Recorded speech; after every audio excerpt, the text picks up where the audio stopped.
Hello, अस्सलाम वालेकुम madam, कैसी हैं आप? मैं खैरियत से हूं बेटा।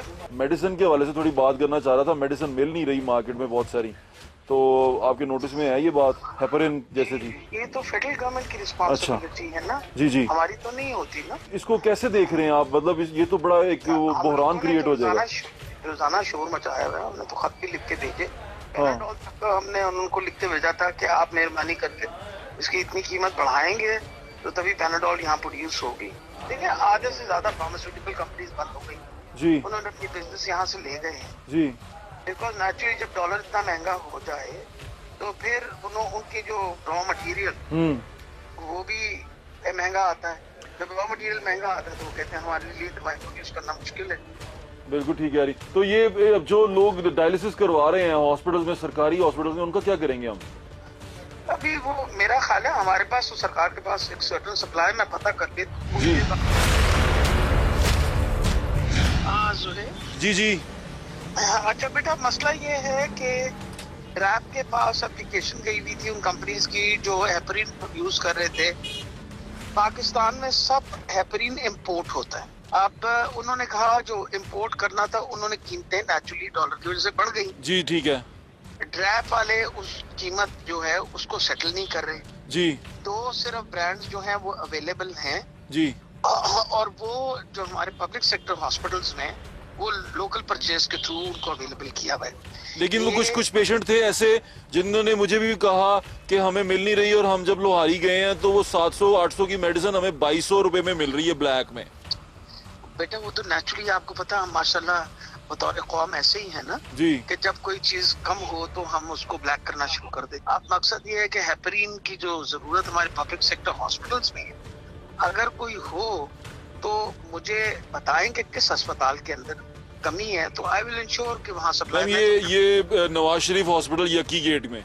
मैं अभी ये बात कर लूंगी उनसे। जी ठीक है। इंश्योर, लेकिन मैं ये बात बताऊं कि जी मैम, मेरी अभी जो एडिशनल सेक्रेटरी है जी जो ड्रग्स से साथ डील करता है, वो कहता है जी हम सारे पब्लिक सेक्टर हॉस्पिटल्स में इंश्योर कर रहे हैं इसकी सप्लाई ऑन लोकल परचेज। चलिए ma'am, thank you so much ma'am. Medicine की बात कर रहे हैं हम, एक सरकारी हॉस्पिटल के अंदर मौजूद हैं। कुछ मेडिसिन हैं जो शॉर्ट है। हॉस्पिटल के अंदर एक पूरा मैकेनिज्म होता है दवाइयाँ खरीदने का, उनमें लोकल परचेज भी होती है, वो सरकारी परचेज भी करते हैं, उनका एक कोटा भी होता है, वो कोटे के थ्रू उनका एक फंड भी होता है, पूरा बजट होता है, पूरा सिस्टम चलता है। लेकिन कुछ मेडिसिन जो सी है वो कम पड़ जाती है। क्यों पड़ जाती है? डॉक्टर वकास हमारे साथ यहाँ मौजूद है। डॉक्टर अस्सलाम वालेकुम, कैसे हैं आप? अल्हम्दुलिल्लाह। डॉक्टर साहब क्या सिचुएशन है? ये हेपरिन के बारे में हम अभी बाहर कुछ लोगों से बात कर रहे थे, उन्होंने कहा कि डायलिसिस के लिए और ब्लड थिनर के तौर पे इस्तेमाल होने वाली ये मेडिसिन है, ये शॉर्ट हो चुकी हुई है और मिल नहीं रही लोगों को। हेपरिन बेसिकली काफ़ी अरसे से नहीं आ रही है अस्पताल में। अच्छा। हमारे पास तो बहुत सारे जो गवर्नमेंट अस्पताल में मरीज आते हैं, तो जब हमारे पास नहीं होती तो हम उनको बोलते हैं कि आप इस तरह करें, कहीं पे कोशिश करें किसी तरीके से आप अरेंज कर सकें हेपरिन को। ठीक है। तो हम मंगवाते हैं मरीजों से। ठीक है।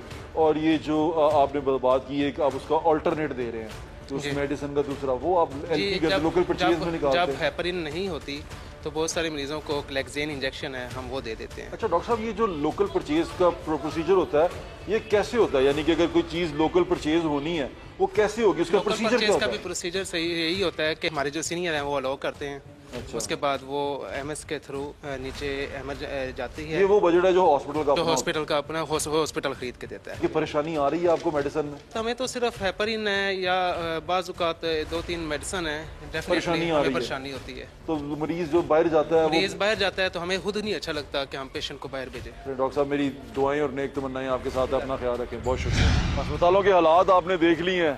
ये हॉस्पिटल जो से हैं ये हमारे लिए बनाए गए हैं। ये बड़े हॉस्पिटल हैं। आपने डॉक्टर यास्मीन राशिद साहबा की भी बात सुन ली है। वो हमारी बुजुर्ग हैं, बड़ी हैं, खातून हैं। मैं उनका बड़ा एहतराम करता हूँ कि वो जब भी हमने उनसे इस मौके पर बात किया उन्होंने ज़रूर हमारी बात सुनी है और उन्होंने अपना मौक़िफ़ ज़रूर दिया। हाँ, उन्होंने कहा कि ये फेडरल गवर्नमेंट का मसला है, लेकिन फेडरल गवर्नमेंट से ज़्यादा बड़ा मसला ये है कि यहाँ पर इंश्योर नहीं हो रहा, यहाँ पर चीज़ें इंश्योर नहीं हो रही कि लोगों को मिलें। वो कहते हैं जी हमारे पास उसका सब्सिट्यूट है, वो सब्सिट्यूट मिल जाएगा। अब इसके अलावा वहाँ पर टेस्ट भी नहीं हो रहे, वहाँ और बहुत सारी चीज़ें नहीं हो रही। सेहत का निज़ाम जो सा है वो ऐसे हो गया है जैसे बड़ा मुश्किल तरीन, पेचीदा तरीन होता जा रहा है, कुछ समझ से बाहर नहीं रहा। और यहाँ जो रहने वाले लोग हैं, जो शहर के लोग हैं, वो जब घर जाके टीवी देखते हैं तो टीवी पे एक ही राम कहानी होती है। वो ये होती है कि इमरान खान साहब ने ये कर दिया, इमरान खान साहब अब हुकूमत लेने के लिए ये कर रहे हैं, इमरान खान साहब ने ये कर दिया। तमाम की तमाम सियासत हमने एक बंदे के गिर्द मरकूज कर दी है ये भी मुझे लगता है कि किसी किस्म की कोई बैरूनी साजिश है कि हमारे असल मसाइल के ऊपर कोई तवज्जो नहीं दे रहा। हमारे असल जो बुनियादी मसाइल हैं, हमारे पीने का मसला है, हमारी हिफाजत का मसला है, हमारे सेहत का मसला है, हमारे बच्चों की एजुकेशन का मसला है। मैं तो इस बात से परेशान हो गया हूँ कि तवज्जो किस तरह दिला सकेंगे, किस तरह, क्या इनके गिरबान पकड़ने पड़ेंगे, क्या इनको चीख मर के दिखाना पड़ेगा तो इनको होश आएगी, या जब मर जाएंगे तो ये चेक लेके आ जाएंगे कि ये लो चेक, बड़ी तुमने अच्छी जिंदगी गुजारी और अब मर गए हो तुम, तो ये लो खैरात तुम्हें तुम्हारे बच्चों को सरकार की तरफ से मिल जाएगी। बड़े मुश्किल हालात है। छोटा सा ब्रेक लें, ब्रेक के बाद मैं आपको दिखाता हूँ कि कारोबारी कम्युनिटी क्या सोच रही है और हमारे हुक्मरान जो हमारे सबसे बड़े हैं और जिनके हाथ में सारे वसाइल हैं, सारी ताकत है, तमाम प्रोटोकॉल है और हर जगह तक उनका एक्सेस है, वो हमारे लिए कितना एक सोचते हैं।